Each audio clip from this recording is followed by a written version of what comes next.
আমার নাম আসমা। আমি একটি সাধারণ ঘরের মেয়ে ছিলাম। আমরা ৩ বোন ছিলাম। আমি বাড়ির ছোট ছিলাম। আমার বড় ২ দিদির বিয়ে হয়ে গেছিল। শুধু আমিই বাকি ছিলাম।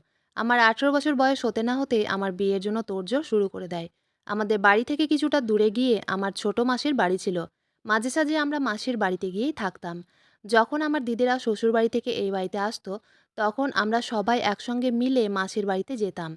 আমার মাসিরও ২ মেয়ে আছে। তারা আমার সমবয়সী। মাসির যে বড় মেয়ে তার নাম অঞ্জলি। অঞ্জলির সঙ্গে আমার খুবই বন্ধুত্ব ছিল। কারণ আমি ও অঞ্জলি প্রায় কয়েক বছর একই স্কুলে পড়াশোনা করেছিলাম। আমি কোনো রকমভাবে মাধ্যমিক পাশ করেছিলাম। কিন্তু অঞ্জলির গত ১ বছর আগে বিয়ে হয়ে গেছিল। আমার তো এটাও নলেজ ছিল না যে বিয়ের পরে কিভাবে সংসার করে বা বরের সঙ্গে কিভাবে আচার আচরণ করতে হয় বা কিভাবে নিজের বরকে ভালোবেসে আগলে রাখতে হয়। আমার যখন বিয়ে ঠিকঠাক হয়ে যায় তখন আমার মা আমাকে মাসির বাড়িতে থাকার জন্য পাঠিয়ে দিয়েছিল। কারণ সেই সময় অঞ্জলি মাসির বাড়িতে থাকার জন্য এসেছিল। তাই মা চেয়েছিল আমি যাতে মাসির বাড়িতে থেকে সাংসারিক জ্ঞান বুদ্ধিটা তাদের কাছ থেকে নিতে পারি। আমি তো এটাও জানতাম না বিয়ের পরে স্বামী স্ত্রীর সঙ্গে একটা ভালোবাসার শারীরিক সম্পর্ক তৈরি হয়। মা জানতো আমার মধ্যে বাচ্চা ভাবটা এখনো আছে। তাই মা মাসিকে সবকিছু বলে দিয়েছিল। আমাকে যাতে খুব ভালোভাবে সবকিছু বুঝিয়ে দেয়। মায়ের সঙ্গে আমি যতটা ফ্র্যাঙ্ক ছিলাম না, মাসির সঙ্গে আমি খুব ফ্র্যাঙ্ক ছিলাম। যে কথাগুলো মাকে বলতে পারতাম না, সে কথাগুলো মাসিকে বলতাম। আমি খুব সাধারণ ঘরের মেয়ে ছিলাম, তাই আমার বিয়েও একটা সাধারণ ঘরেই হয়েছিল। আমার বরেরা ৩ ভাই ছিল। আমার বর ওই বাড়ির মেজো ছেলে ছিল। আমার বাবা-মা খুব বেশি বড় করে আমার বিয়ে দিতে পারেনি। যেহেতু আমার বিয়ের আগে আমার দুটো দিদির বিয়ে দিয়েছিল এবং তাদের বিয়েতেও বাবা অনেক টাকা খরচা করেছিল। তাই আমার বিয়ের সময় খুব সাধারণভাবে বিয়েটা দিয়েছিল এবং আমাকে যতটুকু পেরেছিল বিয়ের পরে ততটুকু ঘরের ফার্নিচার দিয়েছিল। তার মধ্যে ছিল একটা আলমারি, টিভি ও একটা বিছানা। অনেক কষ্ট করে বাবা এই ৩টে জিনিস দিতে পেরেছিল। যদিও বা ছেলেপক্ষ থেকে কোনো কিছুই চায়নি। তারা নো ডিমান্ডে বিয়েটা পাকা করে দিয়েছিল। আমার বরের নাম ছিল রাজীব। বিয়ে হয়ে আমি চলে আসি শ্বশুরবাড়িতে। প্রথমে তো সবকিছু ভালোই লাগছিল।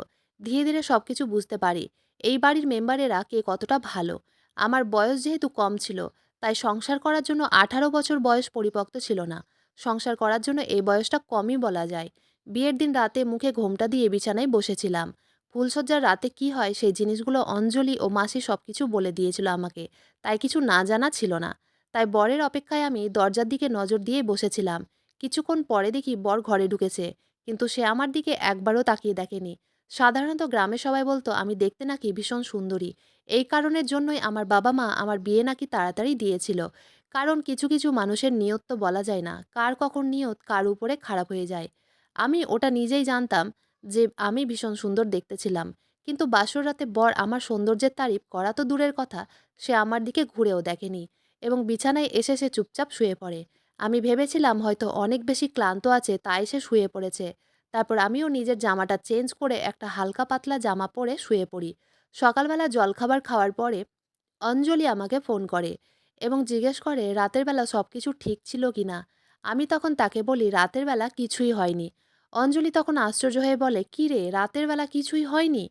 কিন্তু বাসর রাতের জন্য তো মেয়েদের থেকেও ছেলেরাই বেশি এক্সাইটেড থাকে।" অঞ্জলির সঙ্গে কিছুক্ষণ কথা বলার পরে আমি ফোনটা রেখে দিই। সেদিন সারা দিন শাশুড়ির সঙ্গে আমার কেটে যায়। আমাদের শ্বশুরবাড়িতে দেওর ও ভাসুরও ছিল, কিন্তু আমার ভাসুরের বিয়ে হয়নি।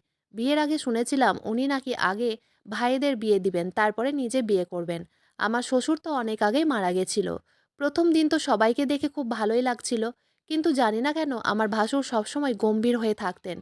সেদিন সারাদিন আমি ভাসুরকে দেখে বুঝতে পেরেছিলাম যে উনি খুবই রাগী স্বভাবের মানুষ। আমি যেহেতু এই বাড়িতে সবার থেকে ছোট ছিলাম, আমার বর আমার থেকে প্রায় ৮ বছরের বড় ছিল। সেদিন ভেবেছিলাম প্রথম দিন যা হওয়ার তা তো হয়েই গেছে। আজ হয়তো আমার বর আমাকে সময় দিবে। সেদিন আমার বর একটু দেরি করে বাড়ি আসে। আমি তার জন্য রাতের খাবার নিয়ে অপেক্ষা করে বসেই ছিলাম। বর বাড়ি এসে বলে, "আসমা, আমি কিছু খেতে পারবো না। শরীরটা একটু খারাপ আছে। তাই আমি ঘুমোতে যাচ্ছি।" যাক, সেদিন যেটুকু কথা বলেছিল সেটুকু কথা বলাতেই আমি নিজের মনকে সান্ত্বনা দিয়েছিলাম যে কথা তো বলেছে। সেদিন রাতেও কিছু হয়নি। আমিও তখন খেয়ে দিয়ে শুয়ে পড়ি। আমার শাশুড়ি যেহেতু বয়স্ক মানুষ ছিলেন, তাই উনি আমাকে প্রথম দিনই বলেছিলেন, "বৌমা, এবার থেকে আমি তোমার কাজে একটু আধটু সাহায্য করব। কিন্তু বাড়ির সমস্ত দায়িত্ব তোমাকেই নিতে হবে।" এতে আমার কিছু আপত্তি ছিল না। বরঞ্চ আমি এতে খুশিই ছিলাম যে শাশুড়ি আমাকে ঘরের দায়িত্ব দিয়ে দিচ্ছে। আমার ছোট দেওর কলেজে পড়াশোনা করত। কিন্তু সে আমার সঙ্গে খুবই গল্প করত। শ্বশুরবাড়িতে ২-৩ দিন থাকার পরে বুঝতে পেরেছিলাম এরা ৩ ভাই ৩ রকম। এদের ৩ ভাইয়ের ব্যবহারের সঙ্গে একে অপরের মিল ছিল না। ৩ জনের আচার-আচরণের সঙ্গে কোনোই মিল ছিল না। ওদিকে আমার ভাসুর জানি না কেন সবসময় মুখ গোমড়া করে থাকত। ১ম এ তো আমার মনে হয়েছিল উনি হয়তো আমাকে পছন্দই করেন না। তার জন্য সবসময় মুখটাকে গোমড়া করে থাকেন। আমি যেহেতু এই বাড়িতে নতুন বউ ছিলাম, তাই আমাকে একটু একা, একা মনে হচ্ছিল। যদিও বা আমার শাশুড়ি খুব ভালো মানুষ ছিল। ওদিকে প্রত্যেকদিনই অঞ্জলি ফোন করে আমার খোঁজ খবর নিত। আমার মা ও মাসি যেহেতু আগে থেকেই শিখিয়ে দিয়েছিল যে শ্বশুরবাড়িতে সবসময় শাশুড়ির সঙ্গেই সময় কাটাতে হয়। সবসময় যদি আমি নিজের ঘরের মধ্যে ঢুকে থাকবো, ওতে আমার দুর্নাম হবে। তাই বরের বাইরে চলে যাওয়ার পরে আমি শাশুড়ির সঙ্গেই সময় কাটাতাম। যদিও বা আমার বর বাড়িতে থাকা সত্ত্বেও আমাকে অত গুরুত্ব দিত না। আমার ভাসুর একজন ফিজিওথেরাপিস্ট ছিলেন। এবং আমার বর কোচিং সেন্টারে টিউশন পড়াতো। সেদিন রাতের বেলা আমার খুব ভয় লেগেছিল। আসলে আমার শ্বশুরবাড়িতে থাকতে ৩-৪ দিন হয়ে গেছিল। আমার বর একটু দেরি করে বাড়িতে আসতো। সেদিন আমি রাত্রি ১১টার সময় বরকে খাবার দেওয়ার জন্য নিজের রুমের মধ্যেই অপেক্ষা করে বসেছিলাম। ঠিক তখন ভাসুরের ঘর থেকে চিৎকার ও চেঁচামেচির আওয়াজ শুনতে পাই। সাহস করে দরজা খুলে যখন আওয়াজটা শোনার চেষ্টা করি, তখন বুঝতে পারি এটা আমার বরের আওয়াজ। কিন্তু এত রাতে আমার বর ভাসুরের ঘরের মধ্যে কী করছিল এবং কেন সে চিৎকার করছিল? আমি তো ভয় পেয়ে নিজের ঘরে ঢুকে যাই এবং ভয়ে কাঁপতে থাকি। সেদিন আমার এতটাই ভয় লেগেছিল যে সাহস করে শাশুড়ির ঘরেও যেতে পারিনি। ভয়ে আমার কপাল থেকে ঘাম ঝরছিল। পুরো শরীর কাঁপছিল। আমি তো বুঝতে পারছিলাম না আমার বর এত জোরে, জোরে কেন চিৎকার করছিল। প্রায় ১০-১৫ মিনিট চিৎকারের আওয়াজ আসার পরে সবকিছু শান্ত হয়ে যায়। এবং ঠিক ১২টার সময় আমার বর খুঁড়িয়ে, খুঁড়িয়ে ঘরের ভিতরে আসে। তখন আমি তাড়াতাড়ি করে বরের হাত ধরে ঘরের ভিতরে নিয়ে এসে তখন তাকে জিজ্ঞেস করি, "তোমার কি হয়েছে? তুমি চিৎকার করে কেন কাঁদছিলে এবং তুমি খুঁড়িয়ে, খুঁড়িয়ে কেন হাঁটছো?" সে তখন আমাকে একটাই কথা বলে, "আমি এখন অনেক বেশি ক্লান্ত হয়ে পড়েছি। তাই একটু আরাম করতে চাই।" বরের অত খারাপ অবস্থা দেখে আমি আর তাকে বেশি কিছু জিজ্ঞেস করিনি এবং বর চুপচাপ বিছানায় গিয়ে শুয়ে পড়ে। এভাবে আমি প্রায় দিনই ভাসুরের ঘর থেকে আমার বরের চিৎকারের আওয়াজ শুনতে পেতাম। কিন্তু আমার বর আমাকে কিছুই বলতো না। সে শুধু আমাকে একটাই কথা বলতো, "আমি ক্লান্ত হয়ে গেছি।" বরের কথা শুনে আমি তো ভাবতাম যে বর ভাসুরের ঘরে কি এমন না জানি করে যে সে এত ক্লান্ত হয়ে ঘরে ফিরে। এদিকে যত দিন যায় ততই আমি এই বাড়ির ব্যাপারগুলো নিয়ে ভাবতে থাকি। এদিকে প্রায় ৮-১০ দিন হয়ে যাওয়ার পরেও আমার বর আমার সঙ্গে কোনো সম্পর্ক করেনি। এই কথাটা যখন অঞ্জলিকে বলেছিলাম তখন অঞ্জলি আমাকে বলেছিল, "এটা কি করে হতে পারে? তোর বিয়ে হতে ১০ দিন হয়ে গেছে আর তোর বর তোকে এখনো ছুঁয়েও দেখেনি?" তারপর অঞ্জলি আমাকে যা বলেছিল ওটা শুনে তো আমি অনেক টেনশনে ছিলাম। অঞ্জলি বলেছিল যদি আমার বরের এরকম কিছু ব্যাপার আছে তাহলে সে হয়তো নিশ্চয়ই কোনো অন্য মেয়ের প্রেমে পাগল হয়ে আছে। যার জন্যই আমার সঙ্গে সম্পর্ক তৈরি করেনি। ওদিকে প্রত্যেকদিন রাতে ভাসুরের ঘর থেকে আমার বরের চিৎকারের আওয়াজ শুনতে পেতাম। যখনই আমি বরের চিৎকারের আওয়াজ শুনতে পেতাম তখনই আমি ভয়ে ঘরের ভিতরে ঢুকে যেতাম। কারণ আমার এসব খুব ভয় লাগতো। তারপর আমার খুব আশ্চর্য লেগেছিল এটা দেখে যে বাড়ির অন্য সদস্যরাও এটা দেখতে যেত না যে আমার ভাসুরের ঘর থেকে আমার বরের চিৎকারের আওয়াজ কেন আসছে।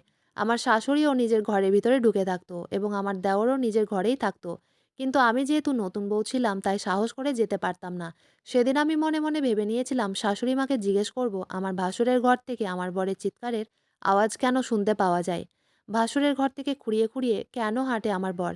সেদিন সকালবেলা জলখাবার খাওয়ার পরে যখন আমার ভাসুর ঘরে ছিল না, তখন আমার শাশুড়িকে জিজ্ঞেস করেছিলাম প্রত্যেকদিন আমার বর ভাসুরের ঘরে কেন যায় এবং কেন তার চিৎকারের আওয়াজ শুনতে পায় এবং কেন সে খুঁড়িয়ে, খুঁড়িয়ে হাঁটে। আমার ভাসুরের সঙ্গে কি করে? আমার শাশুড়ি তখন বলে প্রত্যেকদিন আমার ভাসুর বরকে নিয়ে ২-৪ টে এক্সারসাইজ করে, যেগুলো করলে আমার বরের হাঁটু ব্যথা ও ঘাড়ে ব্যথা ঠিক হয়ে যাবে। আমার বরের নাকি অস্থিমজ্জা ক্ষয়ে গেছিল, যার জন্য ডাক্তারে ফিজিওথেরাপি করতে বলেছিল এবং ওটা আমার ভাসুর তাকে প্রত্যেকদিন করায়, যেটা একটু কষ্টদায়ক হয়। যার জন্য রাজীব চিৎকার করে। অনেক সময় তো ছুঁচ ফুটিয়ে নাকি ফিজিওথেরাপি করতে হয় এবং এটার ব্যথা খুব সাংঘাতিক ব্যথা হয়। ওদিকে অঞ্জলি আমাকে বলেছিল ওদের ওখানে নাকি একটা কবিরাজ আছে যে নাকি সব সমস্যার সমাধান বের করে দেয়। তাই আমাকে অঞ্জলি বলেছিল ওই কবিরাজের কাছে গেলে উনি কোনো না কোনো উপায় বের করবেন, যার পরে আমার বর আমার সঙ্গে সম্পর্ক তৈরি করতে বাধ্য হয়ে যাবে। আমি অঞ্জলির কথা শুনে শাশুড়ি মাকে বলেছিলাম যে আমি কয়েকদিনের জন্য বাবার বাড়ি যাব। আমার বরের তো আমার প্রতি কোনো ইন্টারেস্ট ছিল না।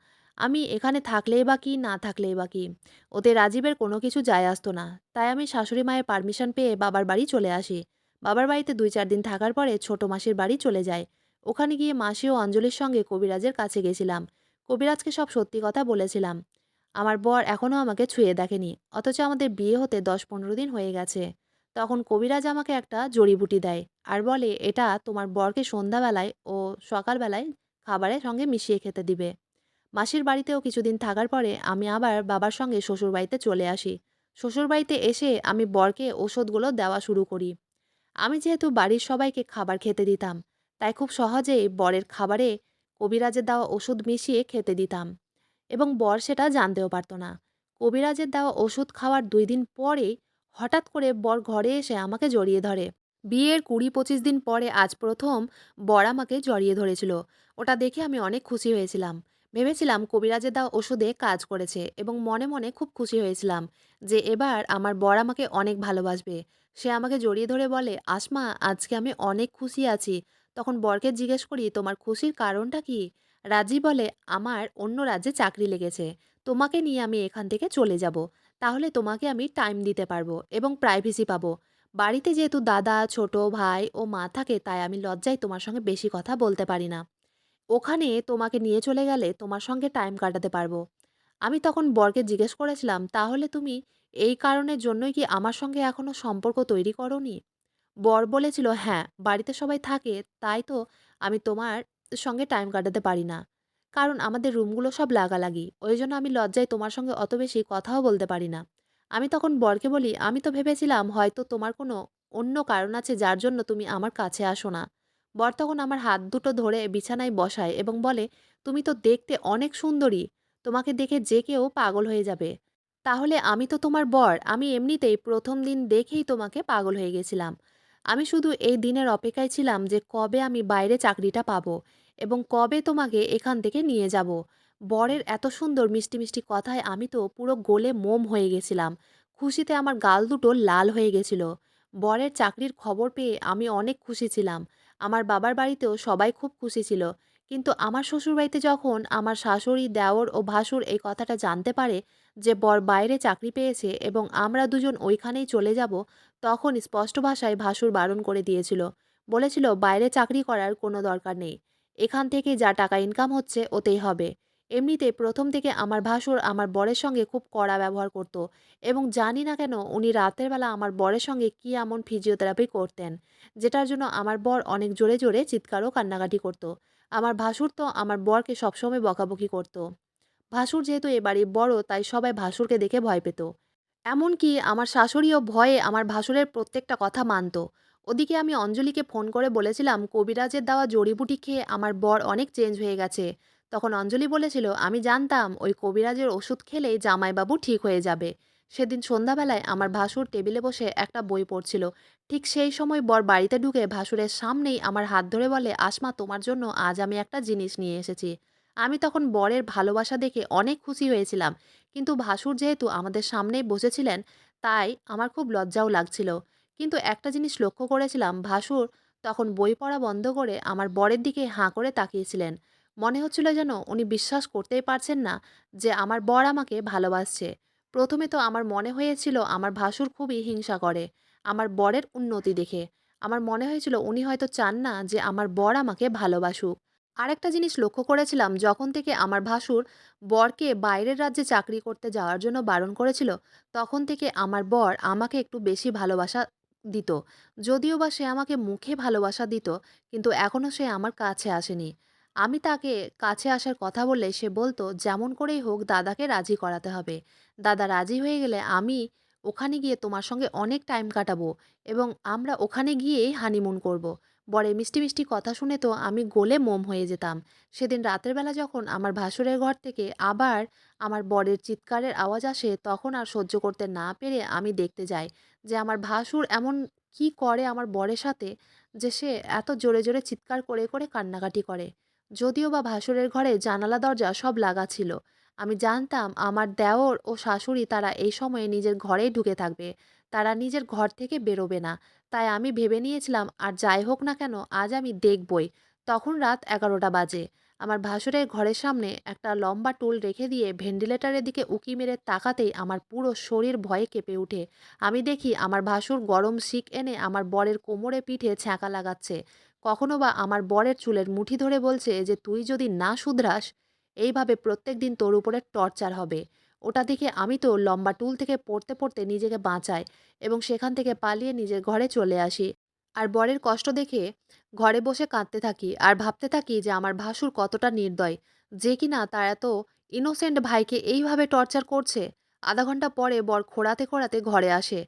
আমার ঘরের দরজার সামনে আসতেই আমি তাকে তাড়াতাড়ি করে ধরে নিই এবং বিছানায় বসাই আর বলি, আমি তোমার সব সত্যি কথা জানতে পেরেছি, যে তোমার দাদা তোমার সঙ্গে কি করে। বর তখন আমার দিকে অবাক হয়ে তাকায় ও বলে, কি দেখেছো তুমি?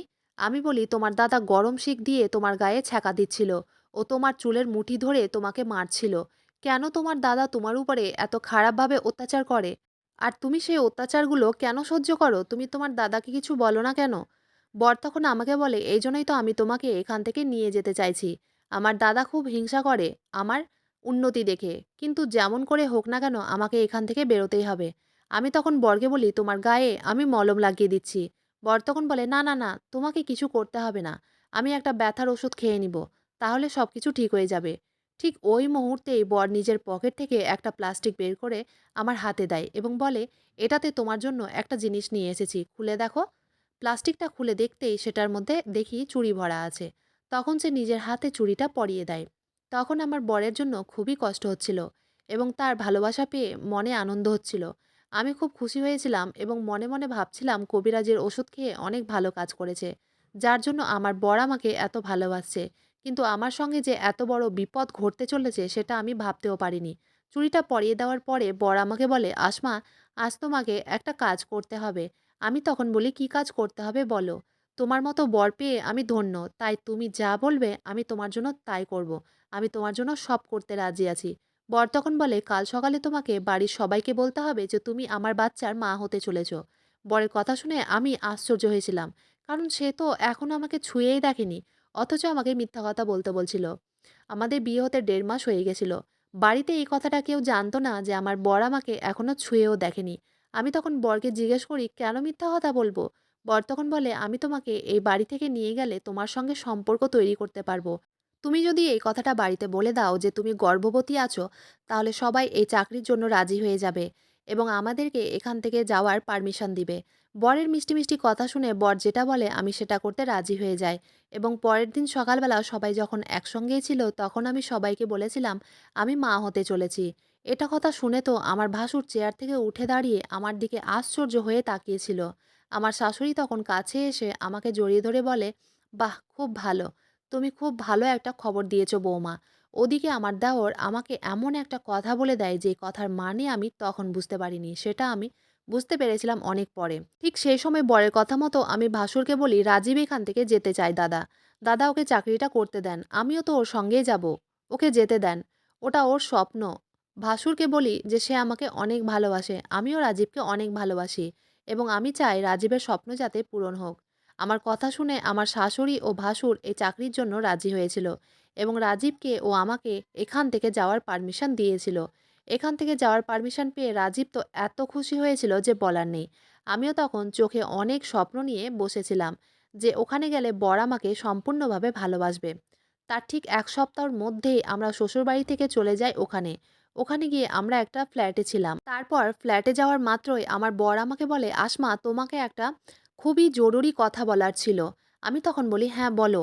বর তখন বলে, এখানে আমার আরেকটা বন্ধু চাকরি পেয়েছে। কিন্তু ও এখনো রুম ভাড়া পায়নি।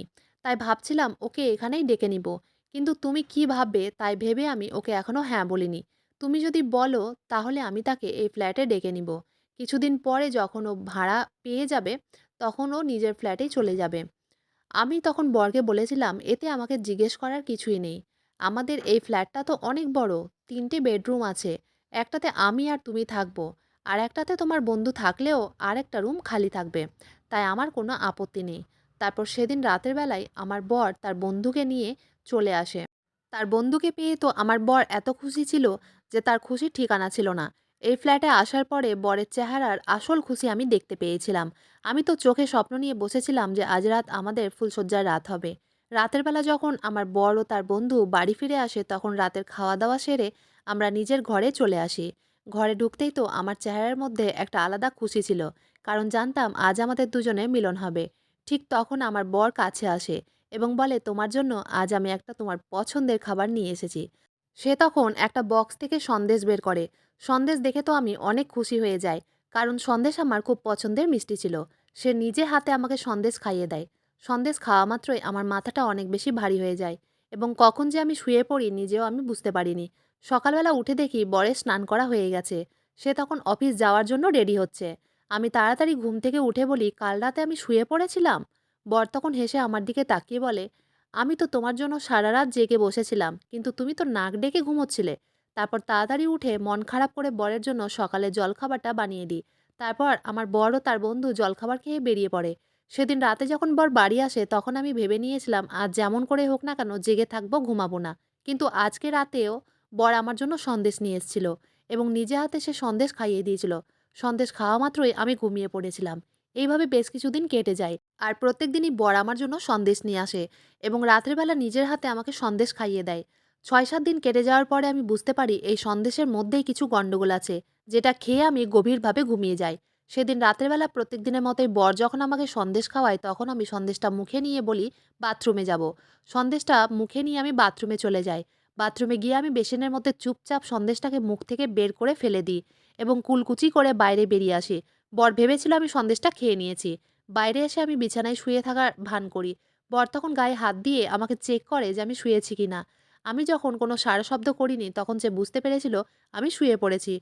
তখন সে চুপচাপ দরজাটাকে ঠেকিয়ে বাইরে বেরিয়ে যায়। বরের ঘর থেকে বেরোনোর ৫-১০ মিনিট পরে আমিও চুপচাপ ঘর থেকে বেরিয়ে যাই। ঘর থেকে বেরিয়ে বারান্দায় গিয়ে দেখি তার বন্ধুর রুম থেকে আওয়াজ আসছে। আমি তখন আস্তে আস্তে বরের বন্ধুর রুমের দরজার সামনে গিয়ে দাঁড়াই। দরজায় একটুখানি হাত দিতেই বুঝতে পারি দরজা ভেতর থেকে লক করা নেই। তারপর আমি সাহস করে দরজাটাকে একটুখানি ফাঁক করে দেখার চেষ্টা করি। আমি যা দেখি ওখানে আমার অজ্ঞান হয়ে যাওয়ার মতন অবস্থা হয়ে যায়। আমি জন্মেও এরকম কখনো দেখিনি এবং এরকম কখনো শুনিনি। আমি দেখি আমার বর ও তার বন্ধু বস্ত্রহীন অবস্থায় সম্পর্ক করছিল। ঠিক যেমনভাবে স্বামী-স্ত্রী করে। ওটা দেখে তো আমার হাত পা কাঁপতে শুরু করে এবং আমার হাতের কাছে যে টেবিলের উপরে ফুলদানি রাখা ছিল সেটা আমার হাতের ছোঁয়া লেগে পড়ে যায়। তখন আমার বর ও তার বন্ধু বিছানা থেকে উঠে গায়ে চাদর মুড়ি দিয়ে বাইরে বেরিয়ে আসে। আমি ওখানেই মাথায় হাত দিয়ে বসেছিলাম। ও আমার চোখ দিয়ে জল পড়ছিল। আমি তখন উঠে দাঁড়িয়ে বরের কলার ধরে বলি, "এসব কি?"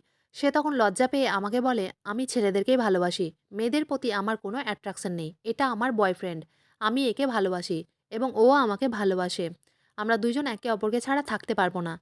তাই প্রতিদিন রাতে সন্দেশের মধ্যে ঘুমের ওষুধ মিশিয়ে তোমাকে খাইয়ে দিতাম, যাতে তুমি শুয়ে পড়ো এবং আমি আমার বন্ধুটার সঙ্গে যাতে সময় কাটাতে পারি। আমরা ২ জন বিয়ে করতে চেয়েছিলাম। যখন আমার বাড়িতে এই কথা জানতে পেরেছিল তখন আমার দাদা প্রত্যেকদিন আমাকে মারধর করত। আর এই কারণে আমার দাদা এখানে চাকরি করার জন্য আমাকে পারমিশন দিতে চায়নি। কিন্তু আমি তোমাকে আমার মিষ্টি, মিষ্টি কথায় পটিয়ে বাড়ির লোককে রাজি করতে বলেছিলাম। তাই আমি তোমাকে সেদিন মিথ্যা কথা বলতে বলেছিলাম যে তুমি প্রেগন্যান্ট আছো। কারণ আমি জানতাম আমার বাড়ির লোক এটা জানলে তারা ভাববে যে আমি চেঞ্জ হয়ে গেছি। রাজীব তখন বলে, "আমি তোমার জীবনটা নষ্ট করতে চাইনি। আমি কোনোদিনই তোমাকে বিয়ে করতে চাইনি। শুধুমাত্র আমার দাদার ভয়ে তোমাকে বিয়ে করতে হয়েছিল। আমার দাদা ভেবেছিল বিয়ে করলে আমি শুধরে যাব। কিন্তু দাদা যখন জানতে পেরেছিল বিয়ের পরেও আমার বন্ধুর সঙ্গে সম্পর্ক আছে তখন প্রত্যেকদিন দাদা আমার উপরে টর্চার করত। কিন্তু আমার দাদা আমার উপর যতই টর্চার করুক না কেন আমি আমার বন্ধুটাকে ছাড়তে পারব না। আমি ওর সঙ্গে লাইফ টাইম কাটাতে চাই।" রাজীব তখন আমার সামনে হাত জোড় করে বলে, "আমাকে ক্ষমা করে দাও আসমা। আমি তোমাকে কোনোদিন সুখ দিতে পারব না। কোনোদিন তোমাকে ভালোবাসা দিতে পারব না। আমার সঙ্গে থাকলে তুমি কোনোদিনই সুখী হতে পারবে না।" আমি তখন কাঁদতে, কাঁদতে রাজীবকে বলেছিলাম, "এতে তোমার কোনো দোষ নেই। আমার কপালটাই খারাপ।" ওটা বলে আমি সেই রাতেই ব্যাগ নিয়ে বাবার বাড়ির দিকে রওনা দিই। বাড়িতে গিয়ে আমি সবাইকে সত্যি কথা বলেছিলাম এবং বলেছিলাম যে এতে রাজীবের কোনো দোষ নেই। সে আমাকে কোনোদিনই বিয়ে করতে চায়নি। তার বাড়ির লোক জোর জবরদস্তি আমার সঙ্গে বিয়ে দিয়েছিল। আমার বাবা তখন শাশুড়িকে ফোন করে বলেছিল, "এরকমভাবে কাউকে জোর করে বিয়ে দিতে নেই। আজ আপনাদের জন্যই আমার মেয়ের জীবনটা নষ্ট হয়ে গেছে।" আমার সঙ্গে এই ঘটনাটা হওয়ার পরে আমি অনেক ডিপ্রেশনে চলে গেছিলাম। আমার ছোট মাসির ওখানে গোপাল বলে একটা ছেলে ছিল। সে নাকি আমাকে আগে থেকেই পছন্দ করত। সে যখন জানতে পারে আমার ডিভোর্স হয়ে গেছে তখন সে আমাদের বাড়িতে সম্বন্ধ পাঠায়। আমার বাবা তাকে পছন্দ করেছিল, কারণ ছেলেটা নিজে থেকে আমাকে বিয়ে করার জন্য রাজি ছিল। তাই আমার বাবা কোনো আপত্তি করেনি। রাজীবের সঙ্গে ডিভোর্স হওয়ার ২ বছর পরে আমার গোপালের সঙ্গে বিয়ে হয়ে যায়। আজ ১০ বছর হয়ে গেছে গোপালের সঙ্গে বিয়ে হতে। আমার ২ টো সন্তান আছে। কিন্তু গোপাল আমাকে এত বেশি ভালোবাসে মনে হয় না যে আমাদের ১০ বছর হয়েছে। মনে হয় এই তো ১ মাস আগেই বিয়ে হয়েছে। ভালোবাসা কখনোই জোর করে পাওয়া যায় না এবং কখনোই কাউকে জোর করে কারো সঙ্গে সম্পর্কের মধ্যে জড়িত করতে হয় না। এতে দুজনেরই ক্ষতি হয়। যে সম্পর্কটা মন থেকে হয় সেটা কখনোই জোর করে হয় না। তাই আমার মতে যে যার সঙ্গে সুখে থাকবে তাকে তার সঙ্গেই থাকা উচিত। বন্ধুরা, আজকের গল্পটা এখানেই শেষ করছি। গল্পতে কোনো ভুল ত্রুটি থাকলে ক্ষমা করবেন। গল্পটি ভালো লাগলে অবশ্যই লাইক, শেয়ার, সাবস্ক্রাইব করতে ভুলবেন না। ধন্যবাদ।